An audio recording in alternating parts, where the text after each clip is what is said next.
And just like that, the city of Calgary is backpedaling on its blanket rezoning. Now, I think a lot of people knew that this was probably going to happen, especially if they were following any of the municipal election that has been going on. The new mayor came in.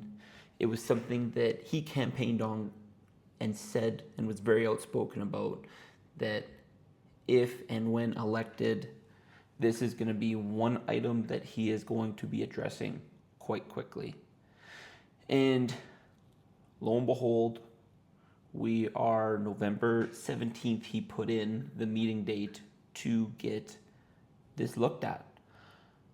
And I don't think it's a terrible thing.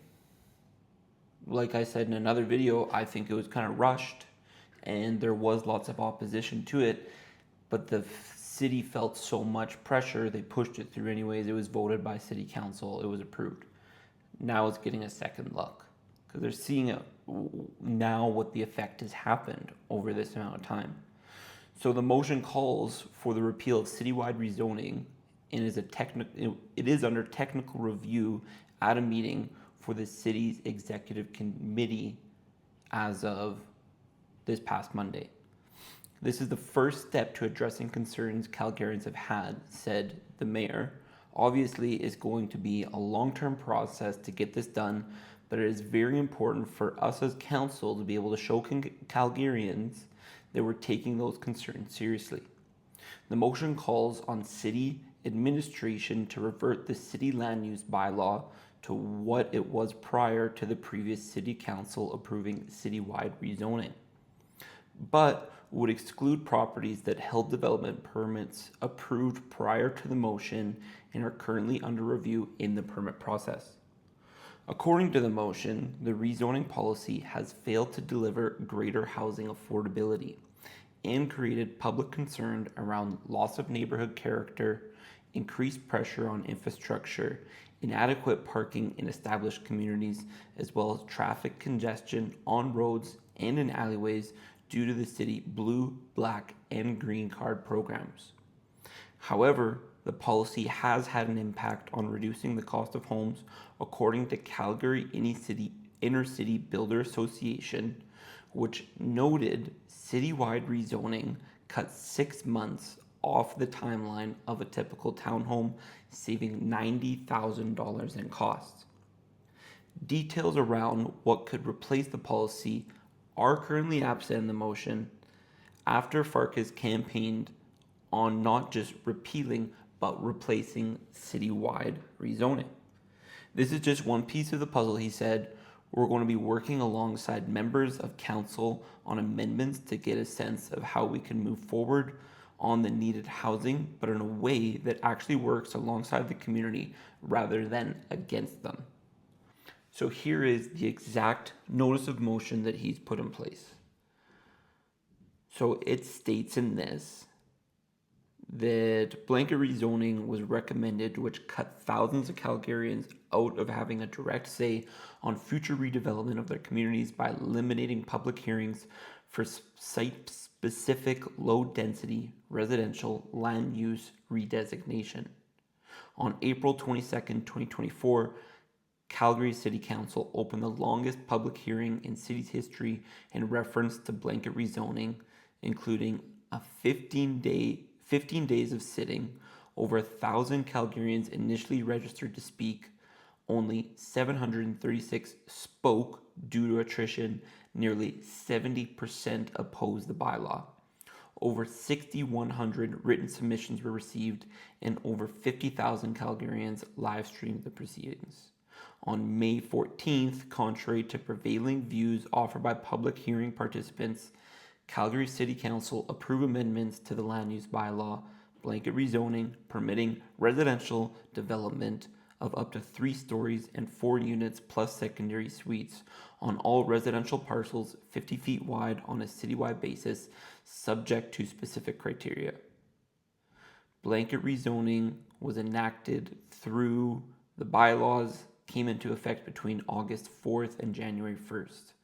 Since the implementation, blanket rezoning has failed to deliver greater housing affordability and generated significant public concern regarding loss of neighborhood character and private tree canopy, increased pressure on aging infrastructure, water, sewer, and stormwater, inadequate parking and traffic management in established communities, unintended density impacts on areas without commensurate transit or amenities, traffic congestion created due to excessive blue, black, green bin in alleyways and roads. So a few things already mentioned.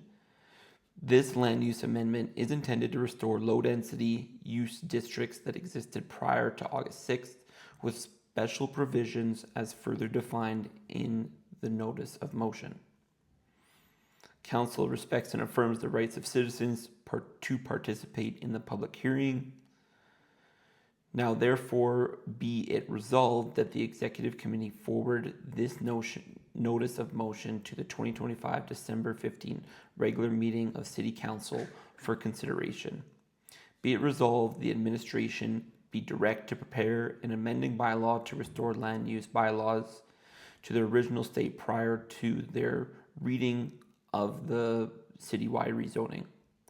And further be it resolved that the amending bylaw includes transitional provisions to any parcel that with an approved development permit prior to the reading, any development permit application submitted prior to the first reading. And further be it resolved the administration report back no later than Q1 of 2026 with updated infrastructure capacity assessments and revised parking.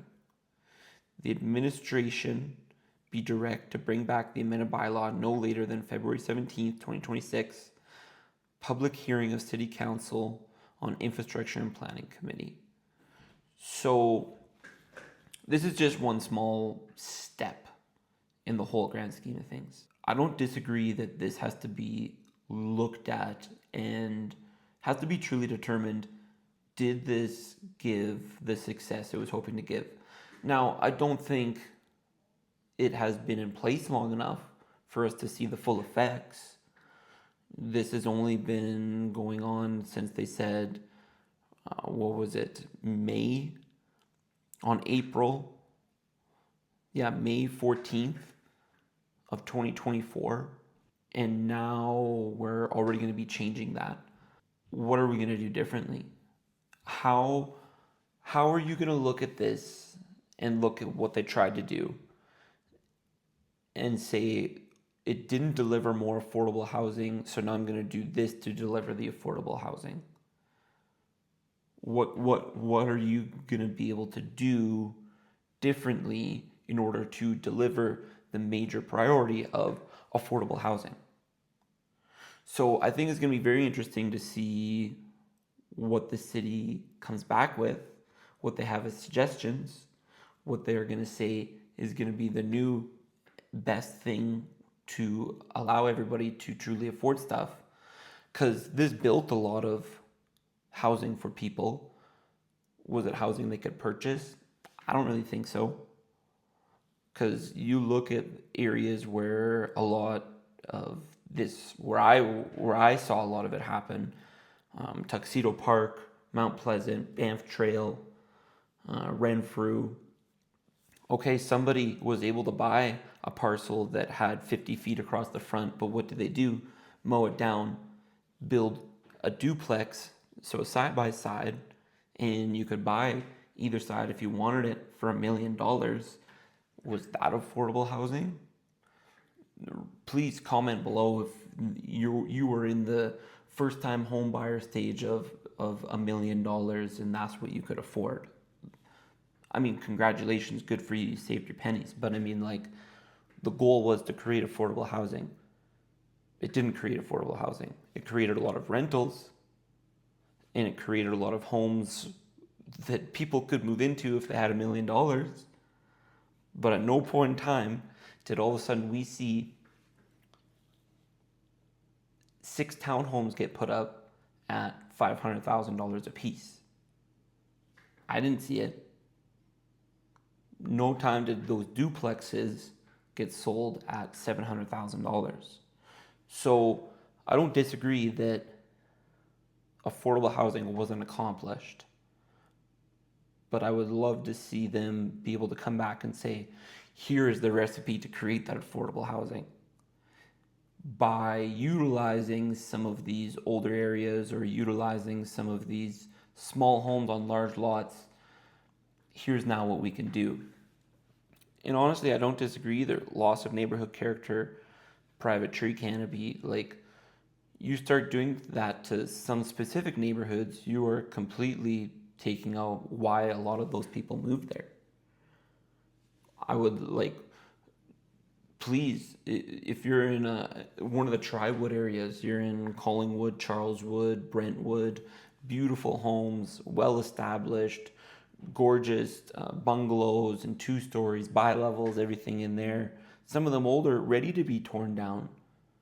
How would you feel with a new fourplex or 8 units across from you with no garages, all street parking? Even if that's 8 homes, let's say 2 vehicles per unit, you have 16 vehicles sitting there now. That makes a big difference. So, one small step in the grand scheme of things. They're looking it over because they saw the amount of people that opposed it, but city council said, no, we're doing this anyways. It's getting looked at again. They're not punishing the people who are currently in the process of it, which is good. But now a lot of people that maybe were holding out and wanted to do this in the next year, or had that home and just weren't ready to sell it yet to a developer or something, that time is gone. What is that now gonna do to some of this resale market? How is this gonna affect some of the real estate changes that we've seen in those areas since it started to now? What's it gonna do to them? So many of these homes and people that potentially were holding out for that extra 6 months because they just couldn't do it then, it's all gone. Like, they can't sell to anybody that's gonna be able to purchase that from them at what they could have got last month. So that's just one thing. This is one step in a very long process.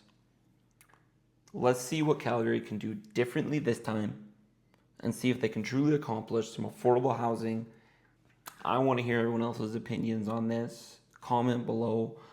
If you ever want to book a call or book a chat, click the link in the bio. Thank you for watching.